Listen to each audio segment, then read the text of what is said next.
Namaste. You're listening to the Savannah Podcast. Join us on an exploration of Eastern spirituality, yoga philosophy, and conscious living for the new age.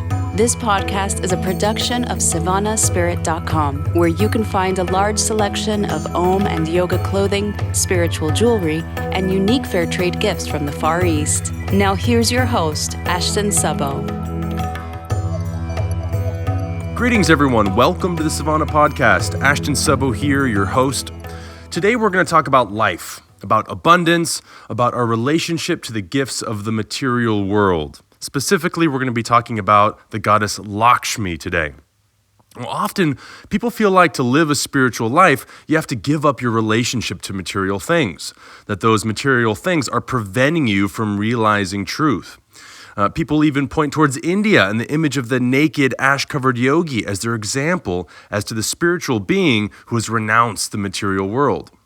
Luckily for us, though, we have images and stories like those of the goddess Lakshmi that teach us reverence and appreciation for what the material world holds.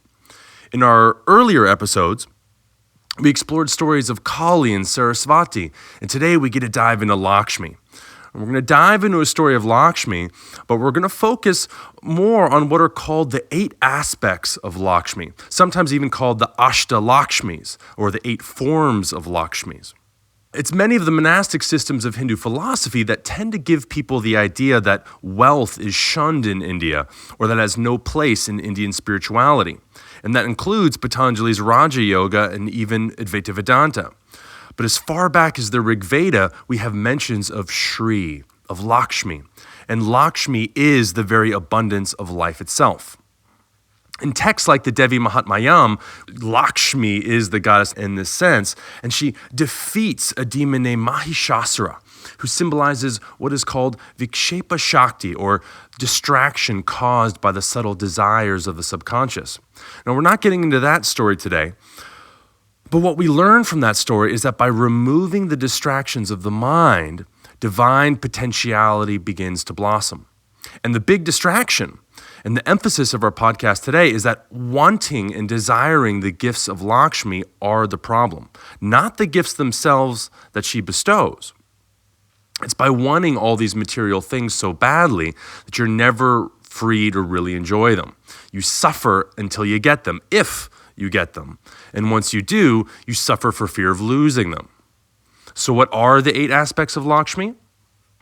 They are wealth, food, patience, knowledge, victory, strength or energy, power, and fortune. And we're actually going to add one more to our conversation today. It's not considered one of the 8 aspects of Lakshmi, but it will be very relevant to our conversation today. And that's beauty.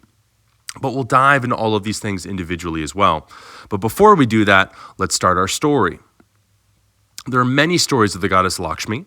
She's been associated with Indra, the king of the gods, as the wife of Vishnu, as belonging to the demons, as well as being considered a completely standalone goddess of all creation. And there are individual stories for all of those things. The story we're going to share today is a story that's told in many fashions, and how it's told usually will convey different ideas. It's actually a story that no doubt we'll address again in a future podcast, but today's telling will give us some great insight into Lakshmi and what she represents. So once upon a time, the goddess Lakshmi was invoked by the demons. And as a result, these demons all became extremely powerful. But the demons plundered and hoarded the gifts of the world. They didn't understand them. They wanted control over things. They wanted to possess everything. So it wasn't long until Lakshmi left them. And this is actually a theme that goes throughout a lot of Lakshmi's stories. She's known for being quite fickle. But after leaving the demons, she goes to Indra, the king of the gods. But Indra was kind of a lush, and he was often drunk. He loved spending time in the company of the heavenly ladies. And one day, a sage by the name of Durvasa saw Indra and offered him a beautiful garland of flowers. Indra dismissed the sage and carelessly just tossed the garland over his elephant's head, but it missed and it fell to the floor. When it fell on the floor, it got trampled by his elephant. And this was seen as a rejection of the blessings of the goddess herself by kind of just giving away the garland haphazardly, not showing any care to it. He was seeing as rejecting a gift of the goddess. So Durvasa cursed Indra and the other gods. All of the gods, he proclaimed, will lose their health and their wealth. You shall lose your youth and become old and decrepit. And as soon as the words left his mouth, the curse came to be. As the gods all lost their vitality, Lakshmi disappeared into the ocean of milk. And with Lakshmi gone, the world instantly became dull, became colorless and lifeless. The earth stopped sprouting and giving life. They say that cows stopped giving milk. So all the gods ran to Vishnu, the preserver, and asked for his help. Vishnu actually said that the gods need to enlist the help of the demons and to churn the milky ocean in order to bring Lakshmi back, as well as what's called the Amrita, the nectar of immortality, which would give the gods their lost youth and vitality back. So they went and got the demons, and they go to this mountain called Mandara, which represents space. And they get a rope. That rope was a serpent called Ananta or Adishesha, which represents time. So we've got space and time. And here you've got the positive and negative forces of life, the gods and the demons. And they're combining to churn the ocean of milk, the ocean of causality. Right, so the churn is the mountain. It's the space within which everything happens. Right, so you've got space, you've got time, you've got the negative and positive forces of the universe all coming together. And at one point, the mountain even starts to slip down into the ocean, and it's Vishnu who comes and takes the form of a giant tortoise to help prop the mountain back up. Even when both the demons and the gods start getting tired, it's Vishnu again who comes and takes a form with 1,000 arms to help both sides churn the ocean. Eventually, all sorts of wonderful things come out of the ocean. All kinds of boons, all kinds of gifts arise. And even eventually, Lakshmi too rises back up out of the ocean. She's seated on a glowing red lotus covered in a beautiful red and gold sari. She's ordained with jewels and gold and ornaments. And when she arrived, both sides, the gods and the demons, just kind of stopped in awe. They saw this beautiful, majestic woman who brought with her all the bounty, all the color, all the radiance of life. And they started clamoring over one another in an attempt to please her, like, "Hey, Lakshmi, look at me over here." They all wanted to impress her. They all wanted her attention. They all wanted her boons. But as she looked around, she noticed one being who seemed totally disinterested in the entire scene. And that was Vishnu. So she went up to Vishnu, and she took the garland of flowers that was around her neck, and she placed it around Vishnu's neck, signifying that she was choosing Vishnu to be her husband. And so it's said that Lakshmi blesses those who don't chase after her. Indeed, she blesses, or she gives her blessings to those who worship her husband. And what does her husband Vishnu represent? Well, he's the preserver God, the God that helps support all of life. So if you want the bounty that life has to offer, don't go seeking the bounty itself. Go help life thrive, support others. And that's what brings the gifts of Lakshmi. And so what are the gifts of Lakshmi? What are the 8 aspects of Lakshmi? Well, we'll talk about the first aspect, and I say first, but there's no particular order with these. We're just going to kind of go through the list. And the first on our list is wealth. It really only takes one look at corporate America to realize the trappings of prioritizing wealth. People over profits is and has been the cause of some of the greatest tragedies in the world. And you only have to look and gaze into the life of the average American to see the cost of people prioritizing wealth. Life becomes an eternal struggle of not enough. In America, children are told, well, you better do well in school so you can get into a good college. You have to do well in college so you can get a good job. And you need a good job to be able to afford, i.e. buy, all the things you'll need to be happy. This gives off the illusion that it's money that will buy you happiness.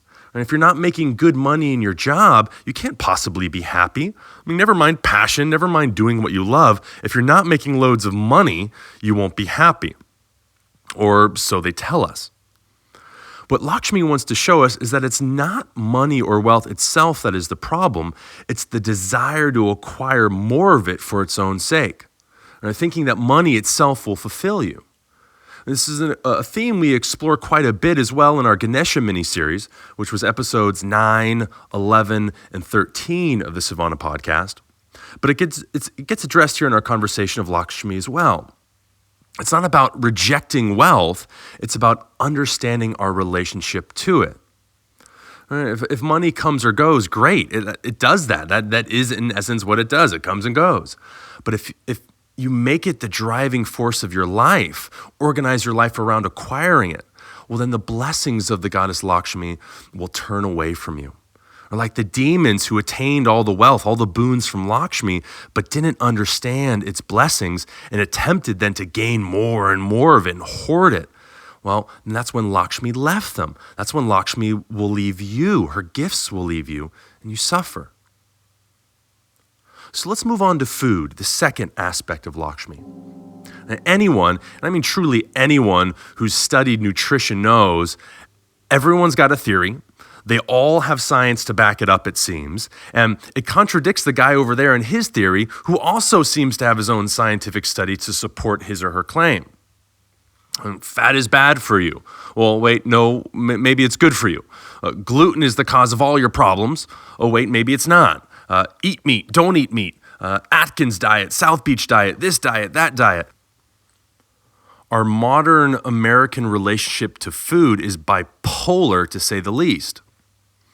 And while I think it's safe to say, of course, that there are some basic things to be aware of when it comes to food and health, like it's probably not a good idea to live off Pop-Tarts and soda and potato chips and fast food, it's time for us to let go of our obsession with food. Perhaps when you can view food as medicine, you'll allow yourself an opportunity to listen, to be receptive to the needs and aversions of your own body. And this doesn't come by obsessive thinking of the mind, but from a deep listening, a deep accepting. And take something like chocolate cake. All right, let's pretend it's later in the evening and you're thinking about eating a bite of that chocolate cake. Most consider something like chocolate cake as like a naughty or a bad food. That obsession then leads to like, well, if I'm good if I don't eat it, I'm bad if I do. If you eat it, you have somehow failed. Like, oh my gosh, you're just a terrible person. Now, while you might have a hard time arguing about the physical health benefits of chocolate cake, that doesn't detract from what you might actually get from it mentally or emotionally. Maybe that chocolate cake is just what you need. Maybe it soothes you and calms you. And that psychological effect might outweigh any negative nutritional effect. Now again, obviously it can be undone by eating chocolate cake every single night, and perhaps you're overpowering your body a bit. But I mean, truly, the point I'm trying to make is that how we treat food, how we approach our eating of it is a lot more complex than a black and white, well, this is good for you and this is bad for you type conversation. And there's a great story. I think it's of Swami Shivananda, but I could be totally incorrect in my memory of it. It's kind of irrelevant anyways. But you've got this yogi, and every day he's sitting down with people, feeding everyone, enjoying the company of his spiritual community. And all day long, that's what he does. He sits with people, he feeds them, and he eats with them. And as one might expect, he starts to put on some serious weight. And his wife comes up to him and she says, "My love, like, what is happening? You're supposed to be this great, healthy, hatha yogi, but now all you do is eat. You're getting fat. Like, people are starting to talk." And to which he replies, says, "Look, feeding people is my yoga. Right now, it's my anchor into the world. Without food, I'm gone. Without this, there's nothing left holding me onto this world. So don't worry about me eating. Worry if I stop eating. For if I do, you'll know I'm ready to leave my body." And that's what happened. He continued to feed people and eat with them for quite some time, but eventually one day he stopped eating altogether, and it was just a few days later that he left his physical body. Our obsession with the way we look and with foods leads to suffering. Do you feel like you're somehow more godly if you're skinny, less divine if you have adipose, if you've got fat tissue built up in your body? This idea that you have to eat a certain type of food to be spiritual, or that if you're not eating healthy, you can't be a spiritual being, it's just ridiculous. It's a rejection of the fundamental truth that yoga teaches us, that everyone is divine. We are all divine, and we don't have more or less of that divine within us because we choose to eat one type of food or another. Next aspect of Lakshmi is patience. Now, this is one I definitely struggle with. I want things on my schedule, done when I want them done. And the result is an almost continual stress anytime I create some sort of self-imposed deadline on myself or someone else or the world. Now, living in Thailand helped me a lot with this. I grew up in Los Angeles. It seems like I had access to everything at any time, a very sort of self-gratified type thing where I could just get what I wanted when I wanted. And the American expectation of time and things getting done on schedule pervaded my entire life. It also drove me crazy in my early times in Thailand. When interacting with things and trying to get things done, if someone said, well, we'll be there in the morning, what they actually meant is that they'll be there in the afternoon. If they said, oh, we'll be there in the afternoon, what they actually meant is that they'll be there tomorrow. It just took some time to adjust to, but it also removed a ton of anxiety once I kind of got over that hump. Because ultimately, who cares if it didn't get done today? In the grand scheme of life, who cares? It eventually became wonderfully liberating. Now, time and schedules are a big trigger for a lot of people in America. People literally feel personally offended if you don't respect their time, like time is a possession that must be protected. If you want to suffer in life, try to hoard time. Right? It points to a desire to control life, to control other people and ourselves, and it inevitably will lead to suffering. As well, telling ourselves we need more patience can also be extremely detrimental. Like, oh, I'm not patient enough. I must not be spiritual enough. I suck. Right? So it can really go both ways. What Lakshmi invites us to do is to look at our relationship to patience. She's not telling us we must force ourselves one way or the other, but simply come to a greater understanding of what motivates us. Our next aspect to look at is knowledge. And this is another one that I really struggle with personally because I always want to know more. And what's wrong with knowing more or wanting to learn more, you might ask? Well, it's because I'm usually coming from the place of I don't have enough knowledge. I'm a compulsive book buyer because, well, this process inside myself that goes, well, if I can just get the knowledge from this book or that book, then maybe I'll be happy. I'll be satisfied because I'll know that thing. Knowledge is great, learning is great, but it's helpful to explore our motivations and internal dialogue around these things. Like, what would happen if you didn't get that knowledge? Would you be less divine? Is that knowledge really going to help you feel more connected to God, whatever God might mean to you? Does not having that knowledge mean that you can't connect to the divine? So truly, as in the case with all of these aspects of Lakshmi, it's about our relationship to knowledge that is most helpful to explore. Or let's say that my dharma, my path in life, in the world, is to do X. Well, then maybe I learn about X as part of my dharma, but there's no less than simply because you haven't acquired more knowledge. Being well-read, for example, simply means that you're more well-read. It doesn't directly mean that you're a better person just because you have knowledge. So in that sense, we could truly say that it's one's application of knowledge that is more important than the quantity of knowledge one possesses. But again, it's really about looking at our relationship to knowledge. Next comes victory, or jaya. One look at our sporting or business culture should be enough to understand why always seeking victory can be detrimental to the soul. I don't think there's anything inherently wrong with competition, but when we're motivated only by a desire for victory, we're likely to attempt anything in our attempt to get it, no matter what the cost. If you offer your best, that is the ultimate victory. And that doesn't require you winning something. It simply requires that you be yourself. Energy, or it can also be interpreted as strength, is our next aspect of Lakshmi to explore. Energy, in particular, can be a big one in yoga and health circles. Like if I only had more energy, then I can do all the things that I'd want to do, then I'd be happy. I'm unhappy now, but if I magically had more energy that I need to do stuff, then I'd finally get fulfilled. And that's just nonsense. It's poppycock. Sure, it's nice to have nice and high energy levels, but it's not going to make you more or less happy. When I can feel all of my chakras and pierce them with the power of Kundalini Shakti, of sexual energy, of life force energy, then I'll be all yogi-like and enlightened, and then I'll be fulfilled. Whether we're talking about more energy or we interpret this as strength, it's the attempts to get more that inevitably lead to delusion of the mind and suffering. Like I'm more divine if I'm channeling the energy of Shakti through my chakras. I mean, it's silly when you actually think about it. When you're already completely and utterly filled with the divine. And if you think we need more strength, right? I need more power. I need more strength over people. I need to be able to protect myself. Otherwise, I won't be safe. If I'm not safe, I won't be happy. And we can keep returning to the story in the Devi Mahatmayam with the goddess defeating Mahishasura, defeating the unconscious desires of the mind that tell you that you need more of something to be fulfilled.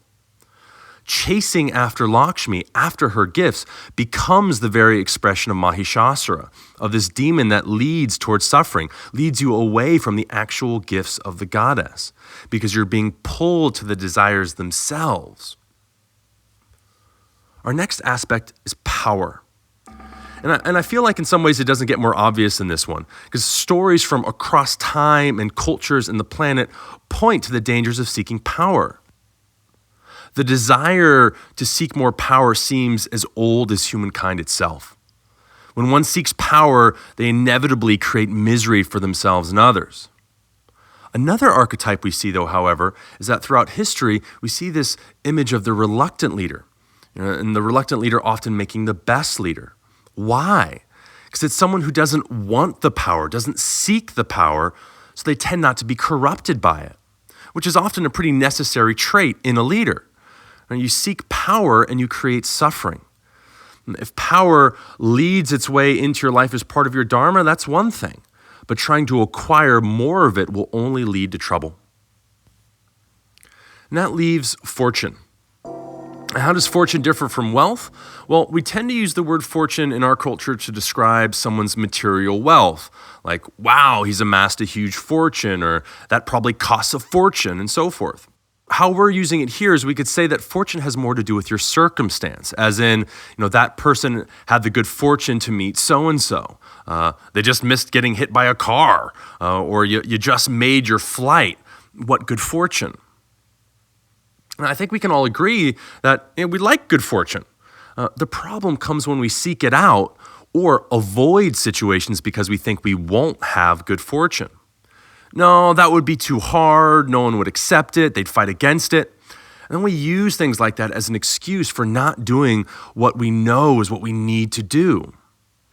When something is done for its own sake, not simply because of the odds or the expectation to get something from it, well, we call that play. And play nourishes us in ways that only a child really understands. And don't seek good fortune, live your life. Do what you know to be right, and fortune will find you. The goddess Lakshmi will bless you. One final piece that's not considered one of the 8 aspects of Lakshmi, but it still fits into our conversation today, and that's beauty. People are obsessed with beauty. They want more of it. They pay big money to mutilate their bodies surgically, thinking that'll make them more beautiful. And they spend countless dollars on clothes and fashion in hopes that the clothes will somehow make them more beautiful. I was traveling in a certain city recently, and I noticed that a lot of the men were trying really hard to be fashionable. So many of them looked exactly the same, and so many of them looked really uncomfortable. It didn't seem like they were dressing that way because it's what they felt good in or what felt right for them in their body. So much of it seemed like they just were wearing those clothes because that's what they were told was the most stylish, the most attractive thing to wear. And I think this is something that women have had to deal with since who knows when. And it's just this cultural idea that's put on us all the time that, if you dress this way, you'll be more beautiful. But beauty shines from the inside. One who's comfortable with oneself is beautiful, and it doesn't matter what type of clothes they're wearing. This obsession can also lead people to only want beautiful things around them, beautiful places, people, possessions, to constantly be seeking out beautiful experiences, like having a stockpile of travels to beautiful places in the world is somehow really going to fulfill you and make you happy. You seek beauty outside of yourself, and it will remain eternally elusive and unfulfilled. It will stay outside of yourself. But you look inside, realize the beauty of the gifts that are not only just inside of you, but are you, and beauty will be forever revealed. And what our stories today want to show us, what Lakshmi herself is trying to teach us, is don't seek out these bounties of life. Don't seek money or power or good fortune. Serve the world, help others, seek Vishnu. And find the ways that you can help support and preserve the world, and then the goddess will come. And again, we don't need to think of Vishnu as some deity, some being out there, but recognize what Vishnu actually represents, the preservation of the world. Right? When we're willing to step in and support and act as the agent of that, well, then the blessings, then the boons come. But it requires changing our perspective, changing our aim. The aim is not the stuff. The aim is the service. The aim is helping others. You do that, and life will grant you all the blessings in the world. So that's it for our podcast today. I hope you've enjoyed listening. We've got a new review to read. This one is from BB's1111, and they wrote, I listen to this podcast as I drive around town to work and to do errands. It's so well done that I sit in the car to allow a section to finish before I turn it off. Ashton Subbo is a great storyteller. I love how he gets to the heart of the story and describes the symbolism and deeper meanings. It's true, many yoga practitioners have taken the physical yoga to the limit and are seeking to move inward and learn the energetic aspects of the practice. This podcast provides the entry for those who want to learn. I especially love the episode that discussed decoding the mystical symbols in sacred art. My dancing Nataraja statue has been moved out of the bedroom. His energy was too much for the bedroom. Please bring back Ekabumi Elek. Thank you so much for this fantastic podcast. I look forward to each episode. Well, I'm glad you enjoyed it, BBs. Thank you so much for the kind words and the glowing review. Ekabumi is actually a good friend of mine. He's got a couple of big projects going on right now, but I do intend on having him back on the show sometime in the future, so definitely look for that. For all of our listeners out there, please go to iTunes, subscribe on our channel, leave an honest review and some feedback. We want to offer the things that you want to hear and want to learn about. As always, thank you to Zach Cooper for all the work that he does on the sound engineering front, making all these episodes come to life. Thank you, Savannah Spirit, for making these podcasts possible. To all of our listeners out there, thank you for listening and sharing this moment with us. I'm Ashton Subbo. This is the Savannah Podcast, and I hope you all have a blessed and present moment. Namaste. You've been listening to the Savannah Podcast. To find out more about Savannah, go to savannahspirit.com or follow Savannah on Facebook at facebook.com/Savannah Spirit. For daily inspiration, check out our blog at savannaeast.com. Be sure to join us next week for a new episode, and thank you for listening to the Savannah Podcast.